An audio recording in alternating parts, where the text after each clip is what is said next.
पीछे से अपनी माँ की बहुत चिंता होती थी, पर सुरभि के आने के बाद उसके घर का माहौल ही बदल गया। सुबह के नाश्ते से लेकर रात के खाने तक सुरभि सब कुछ संभालती थी।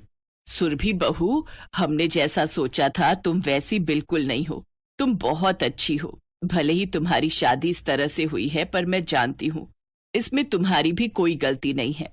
तुमने ही अपने पिता के दबाव में आकर ये कदम उठाया था, पर अब मैं जान गई हूँ कि तुम हमारे लिए बहुत अच्छी साबित होगी।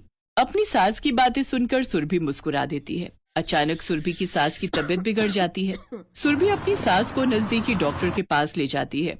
राजेश जब घर पर सुरभि और अपनी माँ को नहीं देखता तो वो घबरा जाता है। घर पर ताला लगा हुआ है, माँ और सुरभि कहाँ है? भगवान, कहीं सुरभि माँ को कोई नुकसान न पहुंचा दे।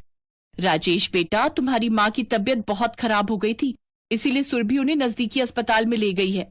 ठीक है चाची, मैं अभी देखता हूँ। राजेश नजदीकी अस्पताल में जाता है। ब्लड प्रेशर हाई हो गया था, हमने दवाई और इंजेक्शन दे दिए हैं। अब ब्लड प्रेशर कंट्रोल में है, घबराने की कोई बात नहीं है। आपकी पत्नी माताजी को समय पर ले आई थी।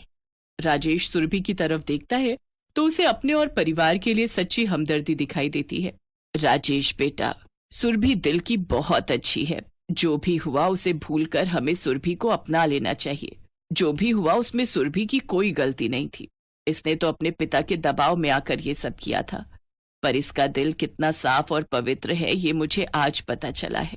मैंने तो इसे अपनी बहू मान लिया है। अब तुम भी इसे पत्नी के रूप में स्वीकार कर लो। राजेश सुरभि की ओर देखता है। सुरभि की आंखों में खुशी के आंसू आ जाते हैं।